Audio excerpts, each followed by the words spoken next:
महर्षि विश्वामित्र।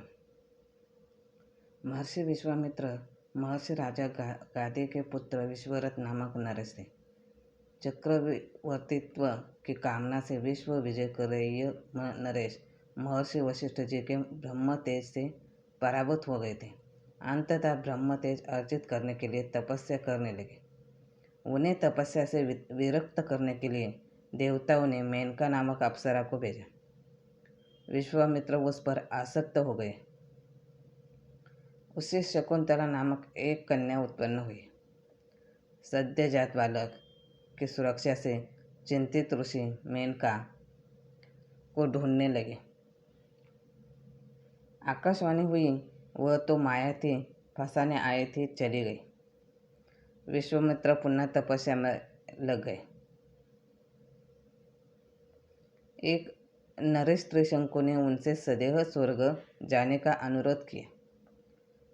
महर्षि ने अपने तपोबल से उसे स्वर्ग भेज भी दिया। देवताओं को यह अच्छा नहीं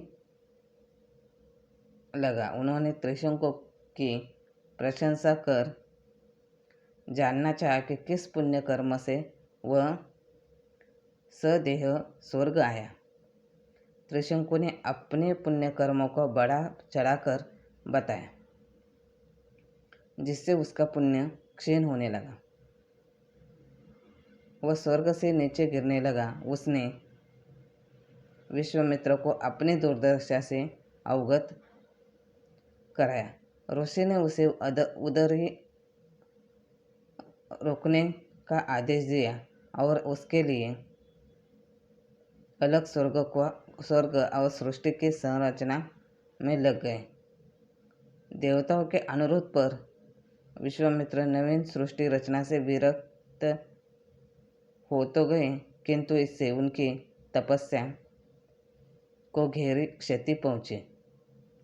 एक बार महाराज अम्बरीश अश्वमेध यज्ञ कर रहे थे। इंद्रप्रस्थ छिन जाने के भय से देवराज इंद्र ने यज्ञ का अश्व चुरा लिया। अश्व की शोध में राजा जंगलों में पहुंचे। वहां एक राजा, उनकी रानी तथा 3 राजकुमार राज्य छिन जाने से शांत एकांत में जीवन व्यतीत कर रहे थे। अम्बरीश ने उन राजा को बताया कि राजा का घोड़ा गायब हो गया है। आप अपना कोई पुत्र दे दो तो मैं आपको लाखों गायें, समुद्र, स्वर्ण मुद्राएं दूंगा। बच्चों के पिता ने कहा, बड़ा पुत्र मुझे प्रिय है, मैं नहीं दे सकता। माँ बोली, छोटा पुत्र मुझे प्रिय है, मैं नहीं दे सकती। तीसरे लड़के ने कहा, राजन, मैं किसी को प्रिय नहीं हूँ, अंततः मैं आपके साथ चलूँगा। आप गायें, स्वर्ण मुद्राएं इन्हें दे दे। बस उस बालक का नाम शूनशेप था।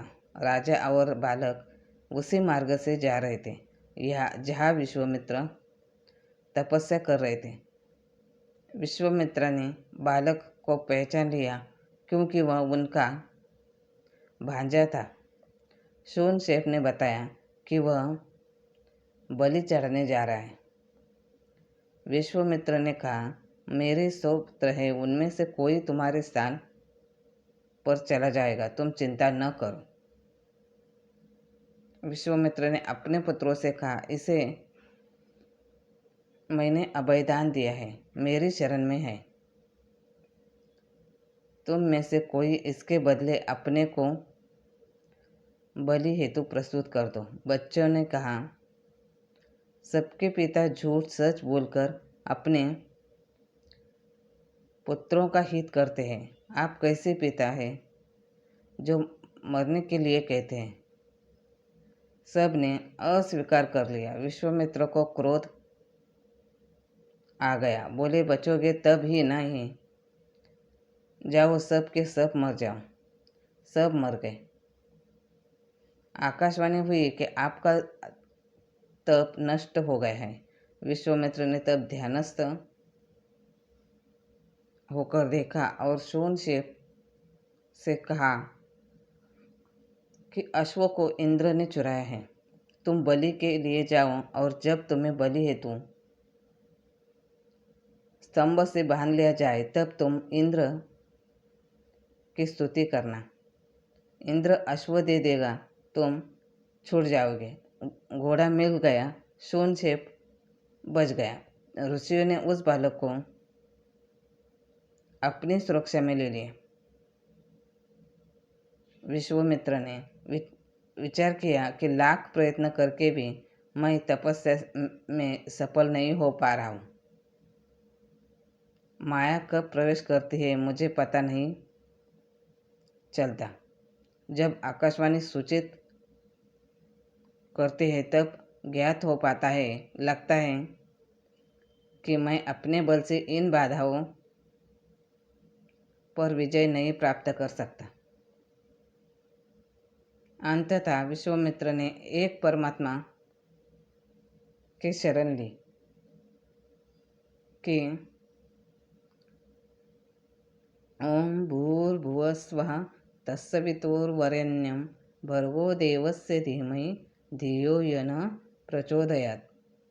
यजुर्वेद अध्याय 36 अर्थात ओम शब्द से उच्चारित भू, भुव और स्वा तीनों लोकों में तत्व रूप से व्याप्त सवितु ज्योतिर्मय परमात्मा आपके वरण्य भर्ग अर्थात तेज का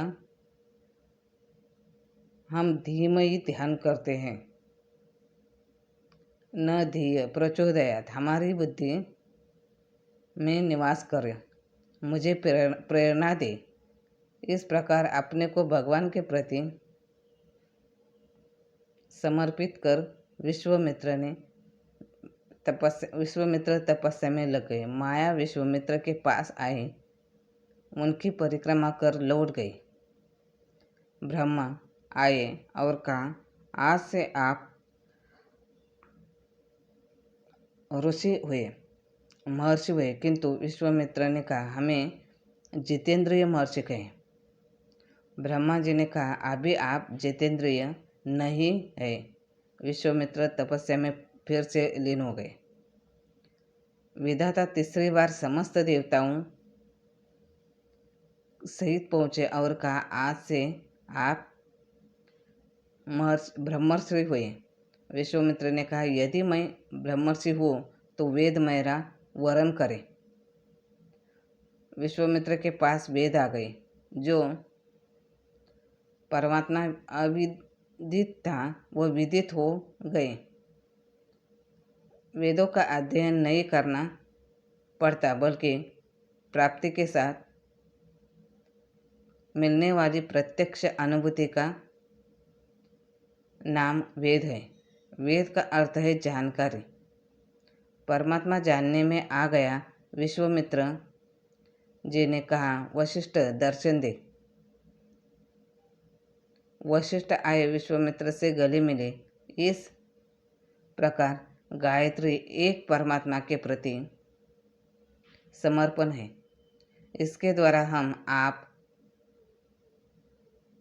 त्रिगुणमय प्रकृति का पा सकते हैं कि भू भुव स्व तीन लोकों में तत्व रूप से जो व्याप्त है, जो सहज प्रकाश स्वरूप है।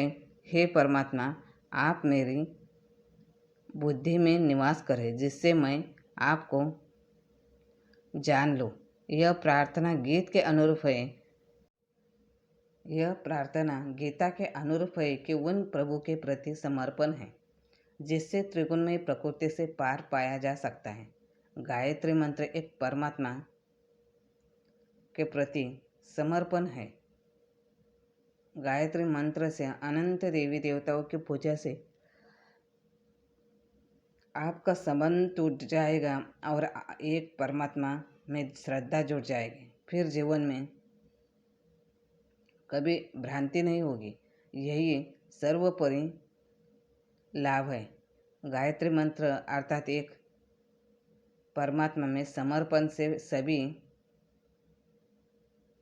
कठिनाइयाँ दूर जाती हैं। फिर जीवन में कभी कठिनाइयाँ आती नहीं। आती ही नहीं, किंतु समर्पण के पश्चात भजन करना होगा, जिसकी विधि गीता भाष्य यथार्थ गीता में द्रष्टव्य है। एक परमात्मा की शरण गायत्री है। संस्कृत भाषा में ओम भू भुव पढ़ा जाता है। हिंदी में इसी को कहेंगे कि हे परम तत्व परमात्मा, हे घटघटवासी प्रभु, मुझे अपनी शरण में ले ले। मैं आपको प्रत्यक्ष जानना चाहता हूँ। यह भावना ही गायत्री है। गायत्री मंत्र के प्रणेता विश्वामित्र जी क्षत्रिय नरेश थे।